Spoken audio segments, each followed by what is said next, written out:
72-73 में नेपाल विद्युत प्राधिकरणको 8 अर्ब 89 करोड रुपैयाँ के थियो घाटामा थियो। अहिले 2082-82 6 महिना अझै बाँकी छ।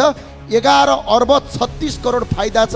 अन्धकार नेपाललाई उज्यालो नेपाल बनाउने कुलमान घिसिङलाई कारबाही मात्र गर्ने होइन कि शून्य नम्बर दिने रे। उहाँहरूको यदि बहस चल्ने हो भने त भोलि पास हुनेलाई फेल, फेल हुनेलाई पास।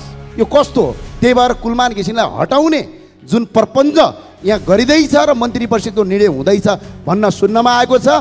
यदि कुलमान घिसिङलाई हटाइयो भने नेपाललाई अन्धकारतिर धकेलेको भनेर ठानेर सडक र सदन दुईटैबाट आवाज उठ्छ। बोल्नका लागि समय दिनुभयो एउटा कविताबाट सुरु गर्छु म। यो सरकारको रवैया गर्नेलाई भन्दा देख्नेलाई लाज, प्रधानमन्त्रीको थियो रङ्गशालामै बास, सरकारका विरुद्ध आवाज उठाएकी हातखुट्टा भाँच, पार्टीका बेल्लाधारी गुण्डाहरूको देखियो ताण्डव नाच।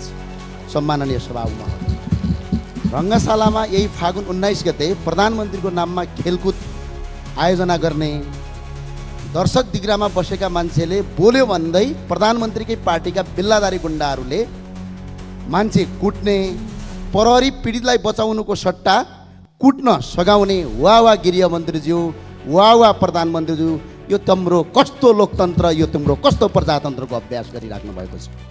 खुलमखुला भन्नुहोस्, हामी पार्टीका कार्यकर्ताले मान्छे कुट्ने हो, पुलिस चाहिँदैन भन्नुहोस्, हामी पनि तयार भएर बस्छौँ। यसमा दुई मत छैन।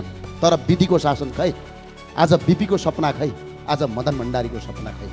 त्यो भएको हुनाले यसरी मान्छे कुट्ने खुलमखुला बेल्लाधारी गुण्डाहरू प्रयोग गरेर कार्यक्रममा मान्छे कुट्ने मान्छेलाई कारबाही गरियोस्, पक्राउ गरियोस्। होइन भने सडक र सदनबाट यसको आवाज खरोको साथ उठिन्छ। नेपाल नागरिकलाई, कुनै पनि नेपालका नागरिकलाई कुट्न पाउने अधिकार छैन। सम्माननीय सभामुख महोदय, अर्को कुरा, गजबको कुरा, 2072-73 में नेपाल विद्युत प्राधिकरणको 8 अर्ब 89 करोड रुपैयाँ के थियो घाटामा थियो।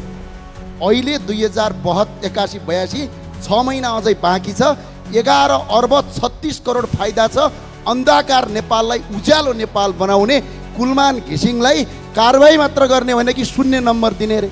उहाँहरूको यदि बहस चल्ने हो भने त भोलि पास हुनेलाई फेल, फेल हुनेलाई पास। यो कस्तो हो? त्यही भएर कुलमान घिसिङलाई हटाउने जुन प्रपञ्च यहाँ गरिँदैछ र मन्त्री परिषदको निर्णय हुँदैछ भन्न सुन्नमा आएको छ।